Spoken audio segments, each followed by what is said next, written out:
Hey guys, so I wanted to update you on my Suboxone withdrawal situation.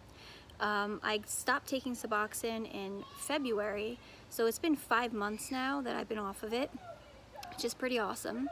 But I haven't seen a whole lot of information out there about PAWS, and not the cute kind that's on animals. Post-Acute Withdrawal Syndrome. So acute withdrawal is when you first stop taking it and the symptoms are more intense. And after that, some people can develop something called post-acute withdrawal syndrome. And or protracted withdrawal syndrome. There's a few other terms for it, but basically what it means is that your symptoms are not as intense as they are in acute withdrawal, but they're continuing on for a longer period of time. And I have to say, for me, I think because I went down so slowly and I brought myself down so low, the acute withdrawal was really very, very good. I couldn't have asked for it to be any easier.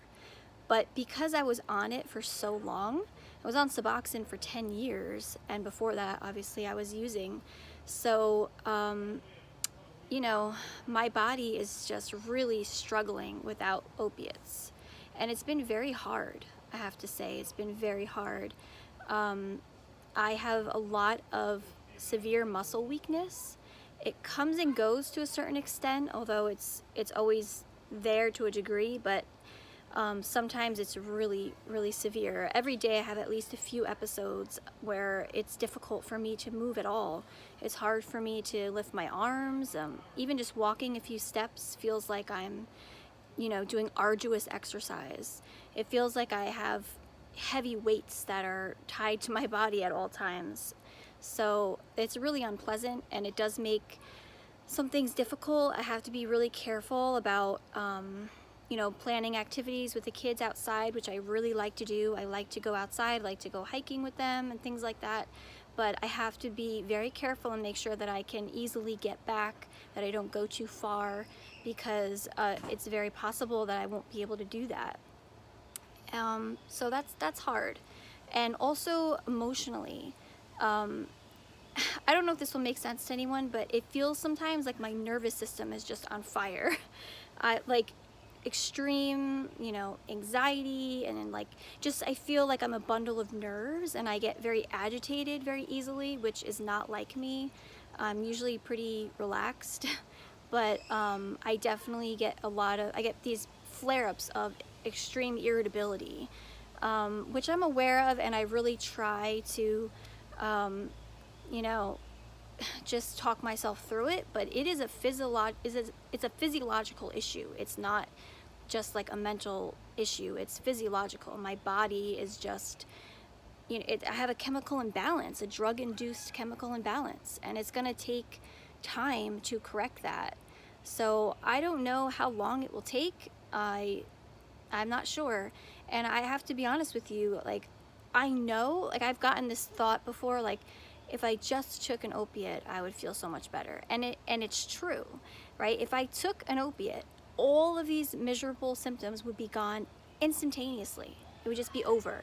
I would feel totally better, but not for long, right? Then what happens next? I need to take another one. I need to take another one. I need to take another one. And then you're dependent again. And I will never do that to myself again, ever again. So I'm not doing that. But it is tough, and it's not pleasant at all. And I haven't met many other people who took Suboxone for as long as I did. I know that they're out there. I know people have been on methadone for very long periods of time, and that's very, very hard to get off of.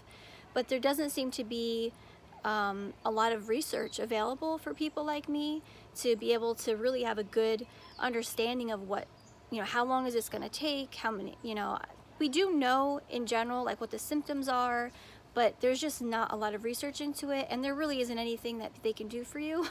There's not a treatment or anything. It's just forcing myself to move around to increase endorphins naturally, and it's the last thing I want to do. All I want to do is just lie in bed and do nothing. Thankfully, I can't do that because I have 5 little kids I gotta take care of. Otherwise, I might just be in bed every day doing nothing. So that's not a possibility for me. But I do try to push myself a little bit every day to do a little more than I want to do, but I can't push it too hard, otherwise I'm just down for the count for like a few days. I just can't do much at all. And I've been tested for like everything. I went to the doctor. They said my blood work is perfect other than like a vitamin D deficiency, which I am taking supplements for that now. But you know, these are all symptoms I've had in withdrawal. It's just that never quite like this and not for this length of time. But, you know, my body has to adjust, and I knew that that was a real possibility. So I just wanted to throw this out there for anyone who is considering getting off Suboxone after being on it for a long time. You may experience this, you know, and it's just good to have a heads up and know what to look for. So anyway, that's it for now.